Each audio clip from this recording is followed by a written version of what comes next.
Bom dia! Vamos continuar nossa leitura do livro de Mórmon.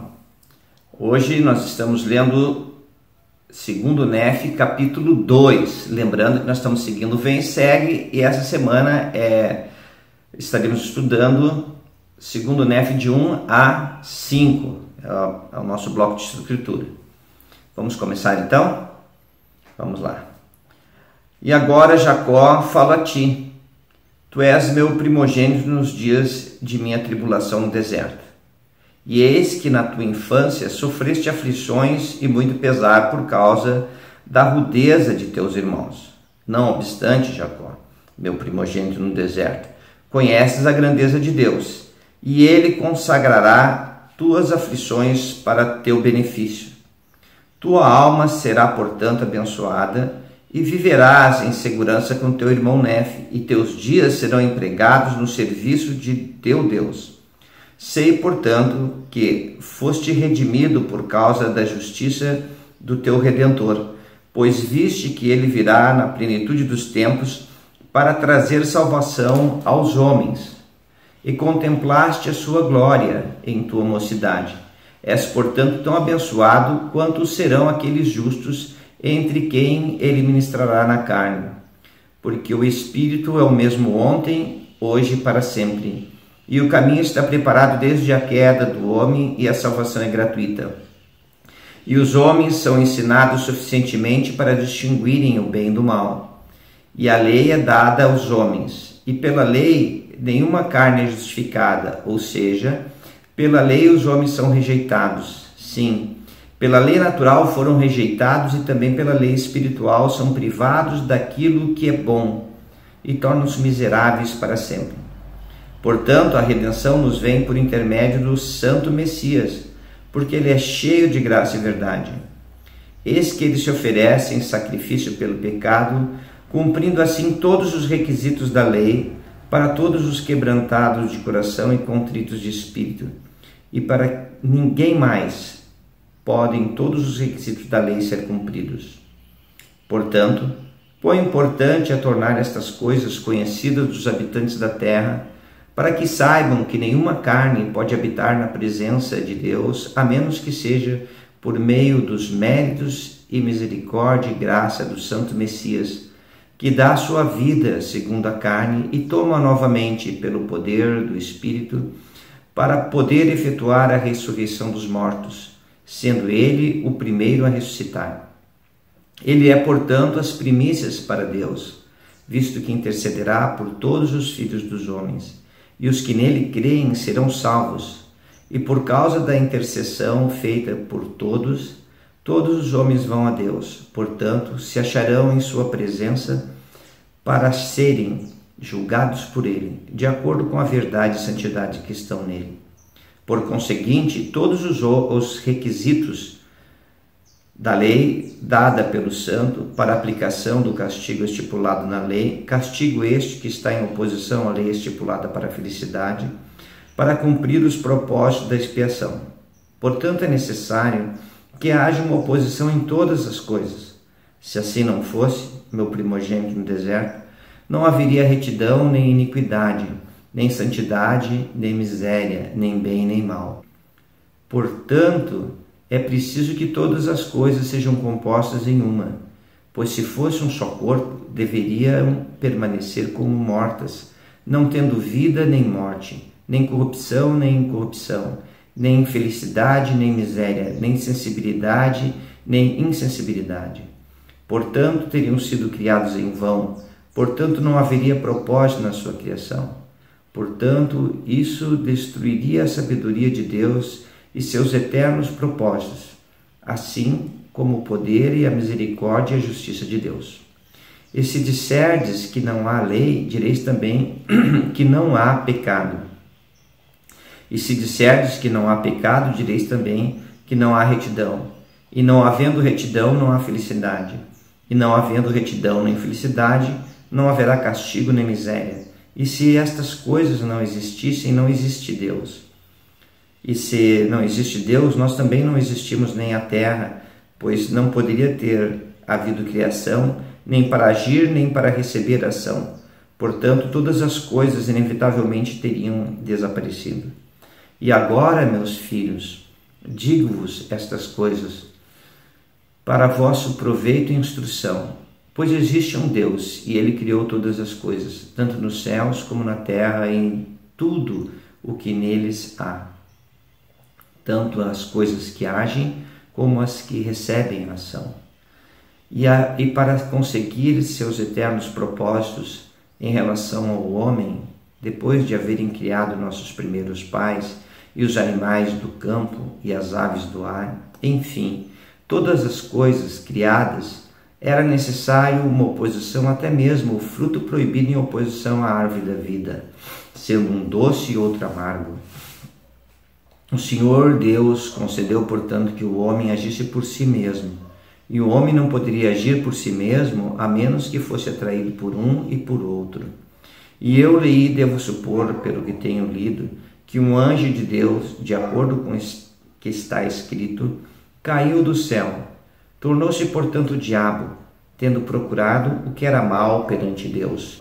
E por haver caído do céu, tendo-se tornado miserável para sempre, procurou também a miséria de toda a humanidade.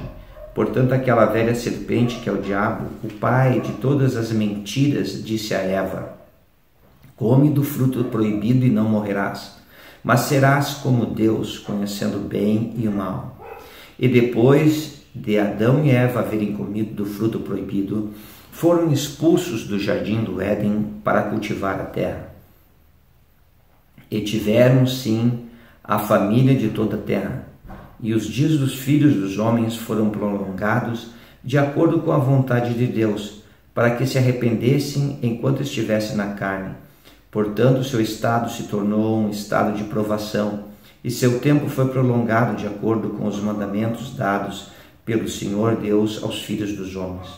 Pois ele ordenou que todos os homens se arrependessem, pois mostrou a todos que estavam perdidos por causa da transgressão de seus pais.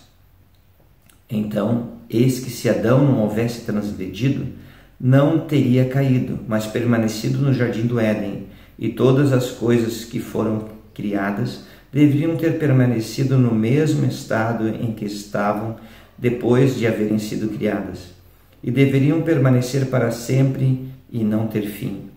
E não teriam tido filhos, portanto, teriam permanecido num estado de inocência, não sentindo alegria por não conhecerem a miséria, não fazendo o bem por não conhecerem o pecado. Mas eis que todas as coisas foram feitas segundo a sabedoria daquele que tudo conhece. Adão caiu para que os homens existissem, e os homens existem para que tenham alegria.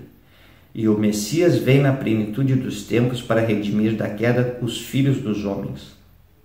E porque são redimidos da queda, tornaram-se livres para sempre, distinguindo o bem do mal, para agirem por si mesmos e não para receberem ação, salvo se for pelo castigo da lei no grande e último dia, segundo os mandamentos dados por Deus. Portanto, os homens são livres, segundo a carne, e todas as coisas de que necessitam lhes são dadas. E são livres para escolher a liberdade e a vida eterna por meio do grande mediador de todos os homens, ou para escolherem o cativeiro e a morte, de acordo com o cativeiro e o poder do diabo. Pois ele procura tornar todos os homens tão miseráveis como ele próprio.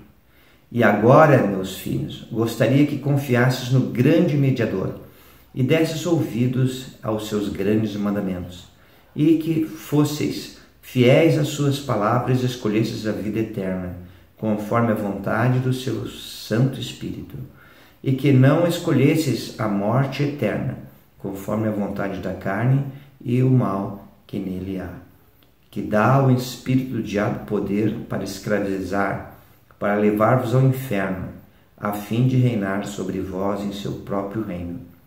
Disse-vos estas poucas palavras, meus filhos, nos últimos dias de minha aprovação, e eu escolhi a boa parte, de acordo com as palavras do profeta, e não tenho outro objetivo que não seja o eterno bem-estar de vossa alma. Amém. Esse livro aqui, esse capítulo, né, do segundo Nef 2, ele é muito significativo. Muitas pessoas conhecem bem aquela escritura ali que está no 25, né? Adão caiu para que os homens existissem, e os homens existem para que tenham alegria. Ou então eles conhecem o 27. Portanto, os homens são livres segundo a carne, todas as coisas de que lhes são citam, lhes são dadas. E daí continua. Escolher vida eterna ou morte, né? Mas um versículo que eu mais gosto nesse capítulo é o versículo 2. Desculpe, é o versículo que está entre os dois, né? O 26. E o Messias vem na plenitude dos tempos para redimir da queda os filhos dos homens. E porque são redimidos da queda, tornam-se livres para sempre, distinguindo o bem e do mal. Então, Jesus Cristo nos redimiu da queda e nos fez livres, para podermos escolher bem e mal. E daí fala assim, ó, para agirem por si mesmo e não para receberem ação. Então, nós aqui na mortalidade, na vida terrena, nós devemos agir, fazer o bem, guardar os mandamentos, escolher isso. Mas se não escolhermos, então nós vamos sofrer ação, que fala assim, ó, e não para receberem ação, salvo se for pelo castigo da lei no grande e último dia, segundo os mandamentos dados por Deus. Então aqui na Terra, quando nós vivemos na Terra, existem leis celestiais que estão nos guiando, para que um dia possamos voltar à presença de nosso Pai Celestial. E você pode exercer a tua escolha para seguir de todo o teu coração essas leis, com alegria, ter uma vida feliz na Terra, uma pessoa de sucesso. Ou então você pode escolher se afastar de Deus e não guardar os mandamentos. Mas daí, quando vier o julgamento no final, você vai receber a ação da lei. Porque cada vez que você não guarda os mandamentos, tem uma punição estipulada ou uma bênção reservada. E quando você guarda os mandamentos, você recebe mais luz, você recebe mais alegria na vida. E eu queria convidá-lo agora, você, meu amigo, minha amiga, para que possa sentir essa alegria, sendo uma boa pessoa, guardando os mandamentos, se aproximando de Deus, tendo uma vida normal. O anormal é não guardar os mandamentos, lembre-se disso. Eu sei que Jesus Cristo vive e estou bem feliz por poder compartilhar essa mensagem com você hoje. Você é uma pessoa especial, filha de Deus, lembra sempre disso, mas o diabo vai ser dizendo que não. Então, se tiver pensamentos negativos, lembra, vem do diabo, tá bom? Rejeita, escolhe os bons pensamentos. Seja positivo, uma pessoa de sucesso. No teu dia a dia, uma pessoa de sucesso não é ter fortuna, gente. Não é ter grandes títulos. Uma pessoa de sucesso é uma pessoa que guarda os mandamentos de Deus. E eu deixo essa pequena mensagem em nome de Jesus Cristo. Amém.